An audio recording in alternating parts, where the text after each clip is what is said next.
오늘 미국 증시는 독립기념일을 맞아 시장에 들어갔는데요. 최근 발표되고 있는 고용지표 해석을 놓고 의견이 분분한 가운데 시장의 관심은 오늘 밤에 나올 비농업 고용보고서와 또 실업률에 쏠리고 있습니다. 한편 중국에서는 국채금리가 연일 급락하면서 이제는 마의 2% 선마저 붕괴될 것이라는 우려가 커지고 있는데요. 오늘은 중국 증시 앞날과 함께 중국판 SBB 사태에 대해 알아보겠습니다. 한국경제신문 한상준 논설위원 나와 계십니다. 안녕하십니까? 네, 안녕하십니까? 자, 이번 주 고용 지표가 계속 발표됐는데요. 이제 오늘 밤에 나올 실업률 그리고 비농업 고용 보고서만 기다리고 있습니다. 자, 지금 해석에 대해서 다양한 의견들이 나오고 있는데요. 특히 3회 법칙에 주목하고 있는 전문가들이 많은 것 같아요. 어떻게 보십니까? 네, 사실 올해 그 여름철에 예. 우리가 서머 랠리 하면서 거기에 하나 더 붙여서 서머 리퀴드 랠리 하는 표현을 썼습니다. 예, 그렇죠. 어제 한국의 증시가 코스피가 2,800을 넘어서 2,820 정도고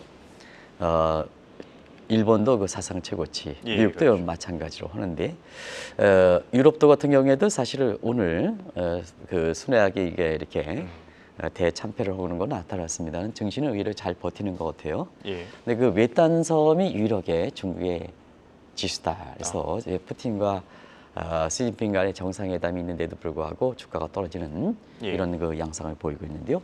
지금 유럽 증시 관련해서 쭉 보여드리고 있어요. 사실 프랑스의 마크롱, 그다음에 영국의 순핵, 그래서 정치적으로 굉장히 어려운데도 불구하고 걔들이 유지하고 있다 이렇게 됐습니다. 자, 오늘 그 미국은 그 독립휴장일 때문에 미국 증시가 됐는데요. 미국 시간은 오늘 5월 실업률이 발표되죠. 그래서 지금 고용지표 기간인데요. 당초보다는 상당히 둔화되는 걸로 나오고 있어요. 그래서 오늘 발표되는 실업률 같은 경우 이 실업률의 의미를 할 때 3회 법칙이라는 게 있거든요. 한번 일전에 한번 말씀드렸는데요. 예, 그렇죠. 지금 최근에 다시 부각되는 것 같아요. 3회 법칙이라는 것은 뭐 연준의 그 이코노미스트 클라우디 사함이 만든 건데요. 최근 3개월 이동평균치, 실업률이 월별치거든요. 예. 3개월 이동평균치가 12개월 최저치보다 한 0.5%포인트 이상 올라갈 때에는 격차가 날 때에는 경기 침체다 이렇게 됐습니다. 자, 그러면 오늘 5월 실업률 한번 볼게요. 예. 일상이 지금 한 5% 나오죠. 그러면 4월 달에 5%, 그 3월 달에 4.9%, 평균 이동평균 해보겠습니다. 그러면 4% 나오죠. 근데 지난 12개월 중에 가장 낮은 실업률이 3.4%입니다. 한번 계산해 보시죠. 4 빼기 3.4, 0.6%포인트. 결국은 3회 법칙대로 보면 경기 예. 침체 내지는 경기 둔화가 된다는 얘기거든요. 그렇죠. 그러면 금리 인하 가능성이 높아지는 거죠. 우리가 이제 이 시간을 통해서 연초에서 많은 얘기가 있었죠. 6차례, 한 차례 금리가 예. 올라간다 할지라도 그런 거 관계없이 2차례 정도 그칠 것이다. 일관되게 그걸 주장했는데요. 맞습니다. 대체로 지금 시각에서는 2차례 정도로 이렇게 의견이 수렴되는 것 같아요. 결과적으로 보면 금리 인하 기대를 좀 높이니까 미국 증시도 지금 서머 랠리 이런 얘기가 나오죠. 그러나 세계 증시 가운데 유일하게 이렇게 주가의 흐름을 타지 못하는 것이 중국 증시다. 이렇게 보시게 됐습니다. 알겠습니다. 자, 그리고 중국 쪽 상황이 지금 굉장히 갈수록 심각해지고 있습니다. 앞서도 얘기해 주셨지만 정말 외딴 섬이라는 단어가 생각날 정도로 증시가 부진한 흐름을 이어가고 있거든요. 그런데 우선 국채금리 문제부터 짚어봐야 될 것 같은데 국채금리 최근 너무 떨어져서 골치 아프다고요? 네, 사실은 중국 시장이 일반적인 시청자분이 뭐 금리가 떨어지면 주가가 올라간다 이런 논리가 아닙니다. 예. 그런 논리라면 중국 증시 화랑을 보여야죠. 그렇죠. 왜냐하면 10년물 국채금리가 작년 11월 이후에 하락세를 해서 지금 2.1% 수준입니다. 시청자라면 2.1% 수준은 미국의 10년물 금리가 지금 4.4, 4.4에서 거기보다 한 200배 낮은 수준입니다. 예. 세계 수준으로 보면 지금 일본이 10년물이 한 1.0% 내외니까 이 수준으로 본다면 세계에서 두 번째로 낮습니다.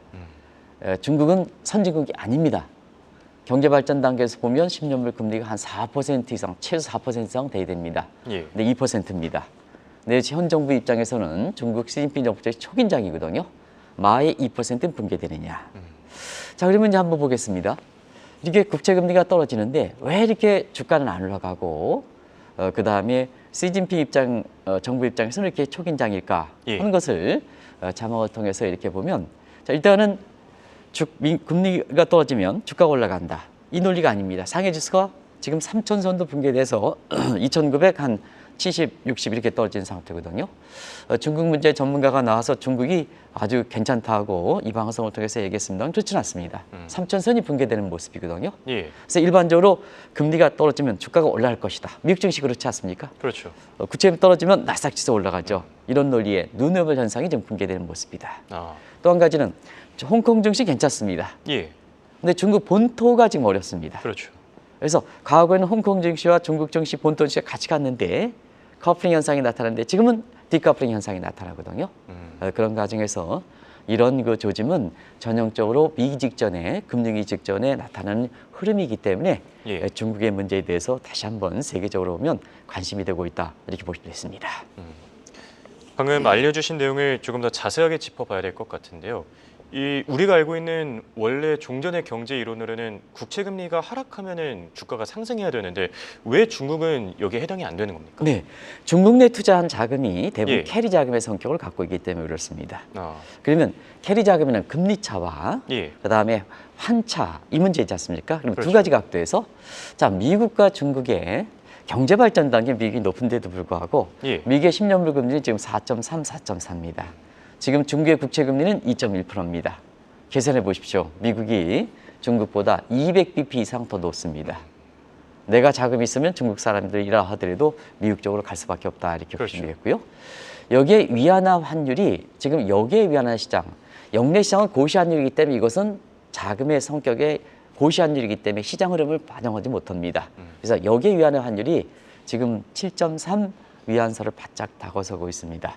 달러에 대해서 위안화가 약세입니다. 예. 그러면 캐리 자금의 성리상 금리 차가 미국과 200bp가 벌어지고 또 환차적인 측면에서는 위안화 약세니까 자연스럽게 캐리 자금은 중국 내에서 이탈할 수밖에 없는 환경이다 이렇게 보게 됐습니다. 결과적으로 보면 예. 자 중국에 들어갔던 외국 자본이 이탈하면 중국 증시는 떨어지게 되는 거죠. 그렇죠. 지금도 관심 있는 것은 자 지금의 10년물 금리가 2.0bp 떨어진다 하면 외국 자본 이탈과 그다음에 위안화 약세안의 비시어스 사이클, 악순환 고리가 형성될 수가 있거든요. 우리 같은 경우에도 지금 원달러 환율이 1,400원 이상 되면 예. 외국 자본 이탈과 환차손, 이번에는 환차손이기 때문에 이탈이 될 수가 있다 하는 것도 누님 말씀대로 마찬가지로 국채금리 관련해서 그렇게 얘기할 수가 있습니다. 이런 문제거든요. 예. 또 한 가지를 한번 보겠습니다. 지금 원달러 환율을 보이고 있습니다는 자막을 좀 보여주시기 바랍니다. 자, 중국의 고시환율은 존재하는 영내 환율은 지금 7.1 위안입니다. 그러면 지금 여기에 위안의 환율은 7.30입니다. 그럼 시청자 여러분 동시대에서 자 고시환율이 7.2안에 4에서 여기에 7.38면 아주 뭐 기가 막히게 0.2안 정도 이렇게 환차익을 누릴 수가 있거든요.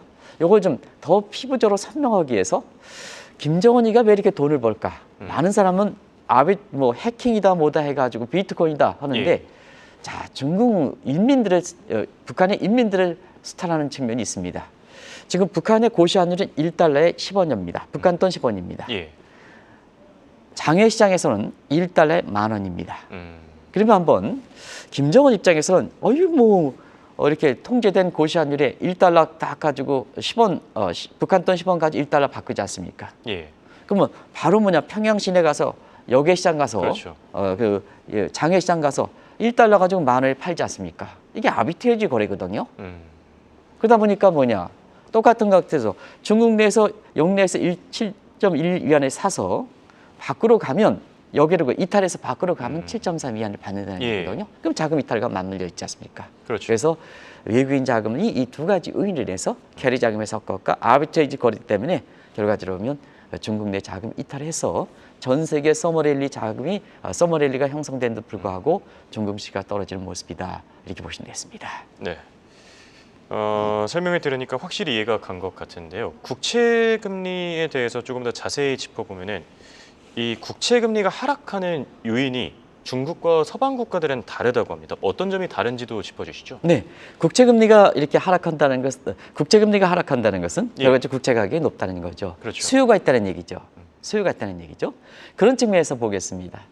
중국의 10년물 국채금리가 이게 추세적으로 떨어지는 것은 바로 서방에선 중국의 국채를 사지 않습니다. 왜냐하면 국가 채무율이 GDP 대비해서 310%인데요. 누가 사겠습니까? 저 그렇죠. 걸렁걸렁거리는 거. 결과적으로 보면 중국 내부에서 한다는 얘기입니다. 그런데 그 자금의 실체가 뭘까 예. 하는 측면에서는 또 주체가 누굴까? 이 지방은행이 사거든요. 아, 그러니까 시청자 여러분, 지방은행은 중국의 부동산 관리에서 가장 부실화되는 은행입니다. 근데 여기서 사거든요, 국채를. 근데 이 국채 매입 자금은 자, 중국의 지방은행의 부실화가 된 이유가 뭐 있습니까? 바로 부동산 위기 때문에 그렇죠. 그렇거든요. 근데 그거 자금을 줬습니다. 인민행이 줬습니다. 그러면 그 자금 가지고 뭐냐 하면 부동산 개발업체에 주든가 아니면 이미 부실화된 것을 쭉 사가지고 예. 이렇게 다 배드 컴퍼니를 만들어서 그것을 구조정해야 이 중국의 부동산 문제가 풀리는 거 아니겠습니까? 그렇죠. 근데 중국의 부동산 지방은행들이 자 부동산을 위해서 자금 지원했던 걸 국채를 매입한다는 거거든요. 국채를 매입한다. 그러면 국채를 집중으로 매입하니까 채권 가격이 올라가고 반비례가 아닌 국채금리 이렇게 떨어지는 겁니다. 예. 그러다 보니까 자 이게 뭐냐? 얼만큼 증가했느냐? 규모가 굉장히 큽니다. 1조 6천 위안입니다. 우리 돈 1조 6천이 아니고 중국도 1조 6천 위안입니다. 예. 그러면 작년비 대비해서 61%입니다. 그러면 시청자 여러분, 야 이게 뭐냐? 중국이 이게 위기 상황인데 지방은행이 인민에게서 준 자금 가지고 부동산 시장을 풀지 않고 국채를 사? 그러면 이 자금의 국채의 행방에 대해서 누굴 건가? 누구 건가? 상식적으로 이해되지 못하니까 누구 건가 하는 측면에서 시진핑과 공산당의 예, 히든 자산, 에셋이 얘기가 나올 아니냐, 수밖에 없겠네요. 숨겨진 자산이냐 이렇게 추측할 수밖에 없는 거죠. 더구나 1인 통수권자이기 때문에. 예. 그래서 이러한 그 성격을 갖고 있다를 보겠습니다. 문제는 그렇습니다. 이 건전되지 않는 지방은행입니다. 예금 인치 가능성이 언제나 높은 거거든요. 그게 뭐냐? 지금 디지털 시대입니다. 예. 그러면 지리와 관계없이 어이구 내가 지방은행에 돈 넣는데 어이구 국채 시장에 저거 뭐 국채 했는데 저 국채 가격에 로스가 발생할 우려가 있어? 그러면 세계 전체적으로 동시다발적으로 예금을 인출하죠. 예. 그럼 뭐가 생각납니까? 작년 3월에 SB 미국의 죠. SB 예. 사태가 우려되는 거죠. 음. 그래서 중국에서도 중국판 SB 사태가 발생했다 하는 쪽에 이래가 지금 국제금리 시장에 초미의 관심이 되고 있다. 이렇게 보시면 되겠습니다. 예. 이런 것이 지금의 중국 시장이 우려가 되다 보니까 중국이 주가가 국제금리가 떨어진 데도 불구하고 주가가 떨어지는 현상이 발생하고 있다는 걸 말씀드리겠습니다. 예.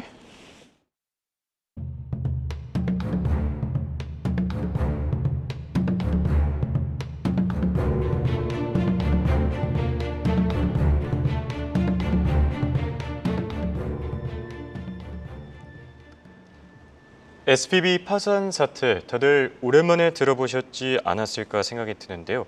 작년 3월로 돌아가서 다시 한번 얘기 나눠보겠습니다. 당시 일어났던 SBB 사태 굉장히 이례적이지 않았습니까? 네, 중국판 SBB 사태가 중국 정부가 해결할 수 있을까 예. 하는 것을 아시려면 작년에 일어났던 SBB 사태의 이렇게 해결 방식을 딱 이렇게 보면 거기 예. 대비시키면 시청자분이 아주 스스로 판단하실 수 있지 않냐는 생각입니다. 시청자분이 현명하시기 때문에. 그래서 오랜만에 나오는 작년에 3월 달에 SB 사태에 대해서 시청자 여러분 아시겠습니다. 그걸 정리해 드리겠습니다. 예. 실리콘밸리, 아이고 여기만큼 좋은 데 없었죠. 스타트업 자금 지원하는 데도 실리콘밸리 은행만큼은 이렇게 파산되지 않는다. 누구나 다 그랬습니다. 그래서 작년에 3월 달에 발생했을 때 충격적이거든요. 그렇죠. 근데 문제는 SB 사태가 스타트업의 자금줄인데 돈 고객들의 잔을 갖고 이 국채를 매입했단 말이에요. 지금 다 똑같죠, 지방이. 예. 국채를 매입했습니다. 근데 2020년 3월 달에 뭐냐? 결국 미국의 금리를 올렸거든요. 금리를 올리면 어떻습니까? 국채 가격이 떨어져서. 자, 실리콘밸리에 보유하고 있는 국채 가격이 떨어지니까 어떤 사태가 발생합니까? 실리콘밸리에 자금을 넣었던 사람들은 불안한 거죠. 예. 불안하니까 지금은 디지털 시대에선 동시다발적으로 실리콘밸리 은행을 갈 필요가 없죠. 전 세계 출장 가더라도 자금 뺄 수 있지 않습니까? 그렇죠. 동시다발적으로 하니까 자 실리콘밸리가 아무리 지급준비이 있다 하더라도 한꺼번에 이출하니까 뱅크런 사태가 발생할 수밖에 없죠. 여기 악순환이 되는 거죠. 그렇죠. 자 SB 사태 자체에서 보면 예금 인출에 동시다발적으로 해 뱅크런 사태가 발생해 보유국채 팔아. 예. 그럼 국채시장은 더 팔아 가격 떨어져. 금리 더 올라가. 예. 이런 사태가 발생하는 거죠. 그런 것이 이제 SB 사태가 발생했던 새로운 환경에서 그렇다 이렇게 보겠습니다. 이런 문제가 만약에 미국의 금융당국의 조기 수습책이 없었다면 어떤 쪽으로 갈까? 리먼 사태가 되는 거죠. 리먼 사태를 한번 보겠습니다. 자, 금리 인상이 됐다. 마진콜이 발생했다.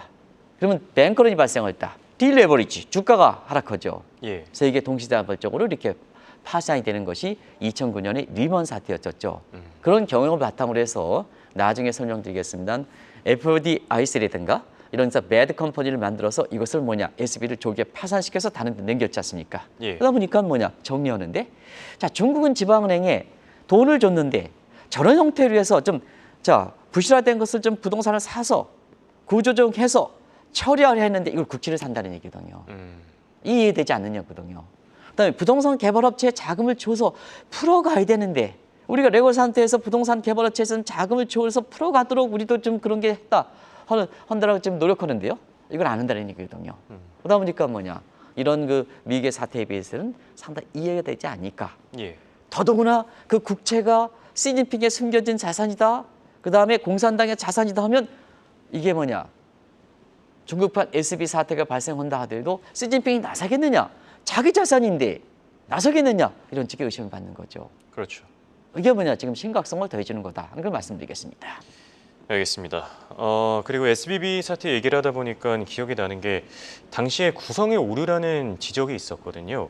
이게 미국 정책 당국 그리고 미국 지방은행 이 정책 당국끼리의 혼선에 빚으면서 결국엔 지방은행 위기까지 이어진 건데 이 부분에 대해서도 다시 짚어주시죠. 네, 그때 당시에 SB 사태가 나올 때 정책 대응장 측면에서 예. 사실 시청자 여러분 경제학을 공부하신 분은 Fallacy of Composition에서 마이크로 사이드의 내용이 서메이션 하면 매크로 사이드에 동의해야 됩니다. 근데 미시 정책이 거시 정책과 이렇게 미스매치가 되는 것을 보통 Fallacy of Composition 구성의 오류라고 합니다. 예. 자, 그러면 거시 쪽에서는 그때 당시에 물가를 잡기 위해서 금리 인상을 추진했죠, 페드가. 근데 SB 사태 처리하기 위해서 유동성을 지원해줘야죠. 미시 쪽에서는 신용경제과 SB 사태를 풀기 위해서는 돈을 공급해야죠. 미스매치가 발생하죠. 이게 전형적으로는 미시유의 거시유에 거시된 Fallacy of Composition 경제 이론에서 나오는 거다 이렇게 됐습니다. 예. 이런 것이 위기를 풀 때 정책적인 조합이 굉장히 중요하다는 얘기입니다. 한국에서 이렇게 보면 지금 금리 인하 문제를 둬서 대통령실은 금리를 내려라, 국민의힘도 대통령 내려라, 한국은행 입장에서는 금리를 매파 적석에서 신중을 기해야 된다. 이런 쪽을 어떻게 풀어가느냐 그런 게 굉장히 중요하다는 얘기입니다. 그렇죠. 또 한 가지는 이때 당시에 중국이라든가 일본이 국채 매각했습니다. 국채 매각하면 국채금리 더 급등하죠. 그럼 국채금리 급등하면 SB 사태에서 갖고 있던 이렇게 국채 가격이 더 떨어지니까 악순환이 발생하죠. 그래서 재무가 바이백이 나섰던 거거든요. 이런 게 처리하는 모습이거든요. 예. 그러면 지금 상태에서 시진핑 정부가 저 구성의 오류를 해결할 수 있는 능력이 있느냐 하는 측면입니다. 나중에 결론을 낼 때 제가 말씀드리겠습니다. 상당히 국제적으로 보면 의심을 받고 있는 거거든요. 예. 구성의 오류를 풀려면 1인 독재 체제가 되면 안 됩니다. 그렇죠. 견제와 균형 원칙이 돼야 됩니다. 우리가 민주주의에서 보면 견제 균형 원칙, 상권 분리 원칙이 경제 균형 원칙에서 국민의 권익이 보호한다는 측면에서 예를 들어서 입법 독주, 대통령 독주, 사법권 독주를 방지하는 이런 측면의 견제 균형 원칙이지 않습니까? 그렇죠. 조화를 해야 궁극적으로 보면 국민들이 권익을 신장한다는 측면이거든요. 우리나라 그렇습니까? 시청자분이 다들 아시고 있지 않습니까? 이런 측면에서 중국을 판단해 보시면 되지 않냐 하는 생각이 듭니다. 누구를 위한 겁니까? 시진핑을 위하는 거죠. 지금 예. 공산당을 위하는 거죠. 그런 측면에서 이 부분에 굉장히 의심을 갖고 있다는 걸 말씀드리겠습니다. 알겠습니다. 자, 그리고 SBB 사태는 당시에 바이든 행정부가 초기 대응을 잘해줬었죠. 특히 옐런이 경제 컨트롤 타워 역할을 잘해주기도 했었고요. 그래서 리먼 사태가 발생하지는 않았습니다만 시진핑 정부 그리고 중국 쪽 상황은 조금 다를 수 있지 않겠습니까? 네, 모든 위기는 초기 단계입니다. 음. 헝다 사태가 4년이 지났습니다. 초기 대응 예. 실패했습니다. 그걸 통해서 이거 설명하지 않더라도 이 국채 문제에 대해서도 아마 시청자 여러분이 금방 알 수 있을 겁니다. 그럼 미국이 작년에 모두가 SB 사태가 발생했을 때 제2 리먼 사태를 연결시키는 전문가들이 많았거든요. 우리는 사실 그렇지 않다. 경험들이 많다. 제닛 렐런이 그때 당시에 페드 부의장으로 경험이 많습니다. 그리고 버냉키와 함께 예, 그리고 버핏이 자문을 기가 막히게 해줬습니다. 그렇죠. 다이먼 회장도 기가 막히게 자문을 했습니다. 그래서 민간이 합쳐서 위기 파이터로 해서 이 문제를 조기에 수습했죠. 예, 그리고 기관별로 보면 미 재무부는 연준, FIDC 유기적으로 협조했죠. 이런 능력이 중국이 갖고 있냐는 얘기입니다. 그리고 또 한 가지는 위기의 사태를 할 때 진전된 사태의 고리를 잘 찾아냈죠. 우리가 보면 위기는 유동성 위기, 시스템 위기, 실물 경제 위기로 간다. 자막을 좀 돌려주시기 바랍니다. 예. 그런 측면에서 SB 사태 유동성이 났을 때 시스템 위기를 전임하는 것을 기가 막히게 차단시켰죠. 두 번째, 자 구제금융을 과거엔 줬는데 구제금 도덕적 해이 발생한다. 구도해동보다는 예금자 보호 쪽으로 갔죠. 빨리 차단시켜서 이것도 위기의 경험을 바탕으로서 신뢰 회복적에 된 겁니다.